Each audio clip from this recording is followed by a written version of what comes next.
Hello everyone, welcome to Gardening for Better Health.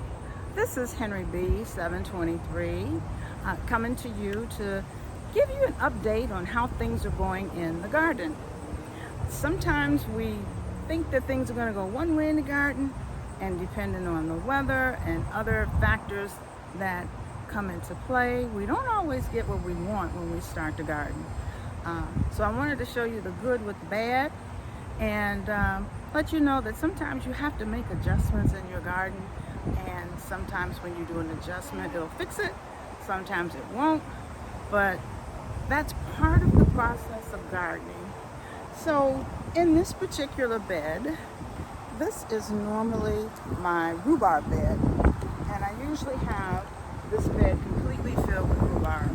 Earlier this season I did a rhubarb harvesting, and there is a video on my channel of how to harvest rhubarb. You might want to go take a look at that.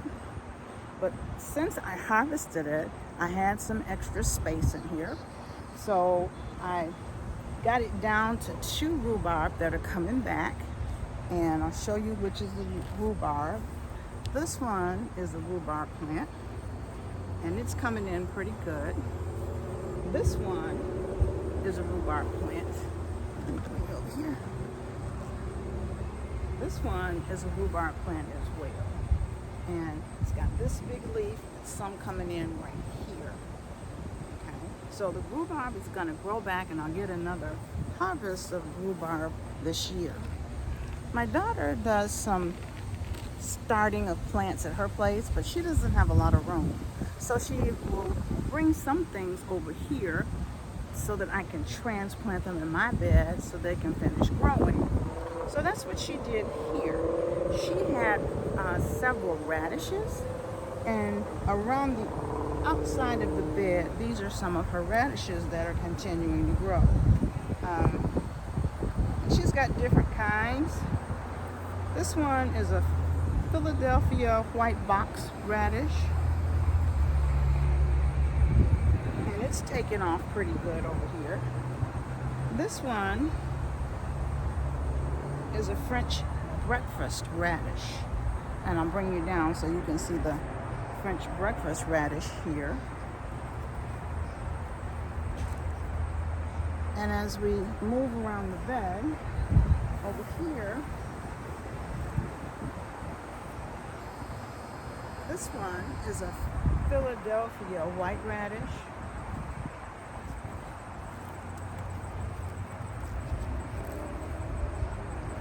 And then there are a couple radishes over there. But here, this is actually a Copenhagen market cabbage right there, if you can see it. I'll bring you around to see.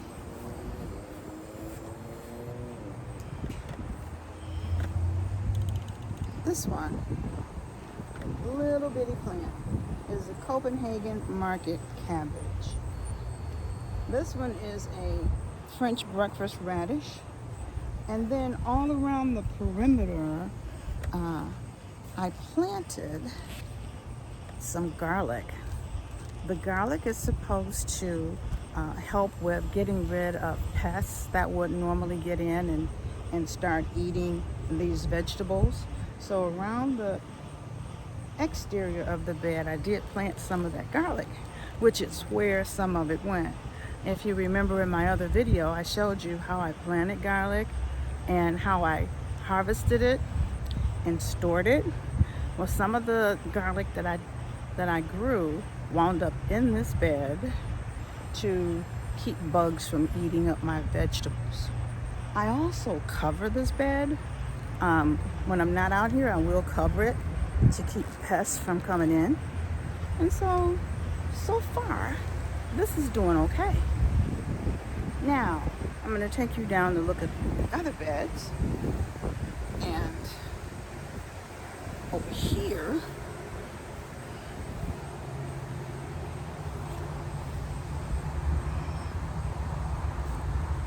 this bed and the one next to it is a bed that is growing asparagus. I've already gotten one harvest of asparagus out of here this year, and I harvested the whole bed, and so it's growing back. So I will get a second harvest of the asparagus this year.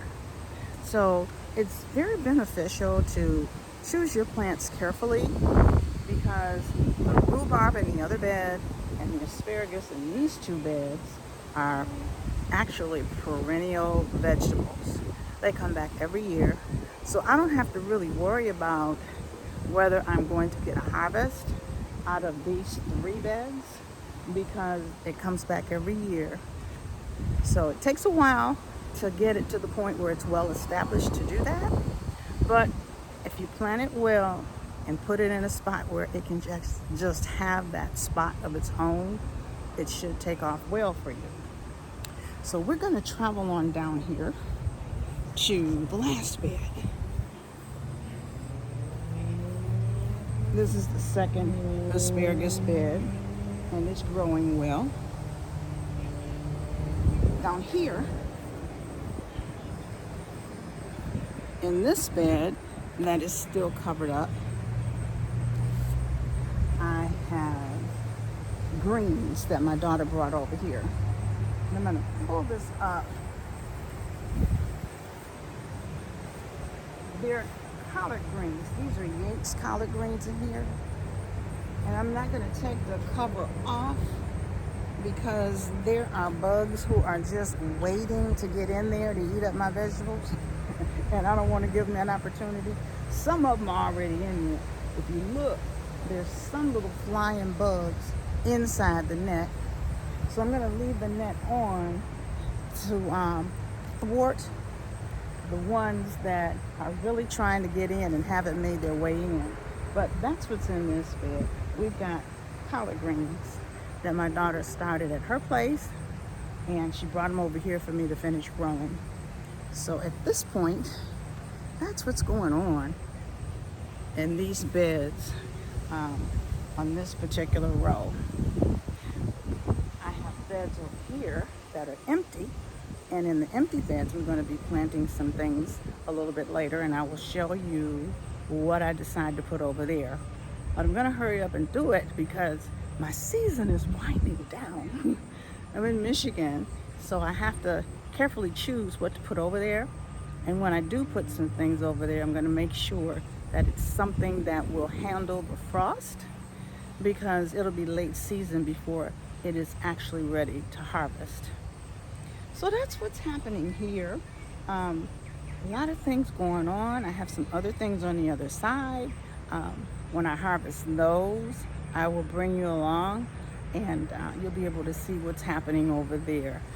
So one of the things over there, I've got some kale that's growing well. I've got tomatoes, and I've even got sugar baby watermelon over there. So as it gets big enough, I'll take you over so you can see the progress on those. So for now, that's it for today. Please like, share, and subscribe to my channel. I appreciate your support. It helps my channel a lot when you like, share, and subscribe. Also, hit the notification bell so you'll be notified when I come out with another video. Well, I hope you all have a wonderful day. This is Henry B. 723. Bye for now.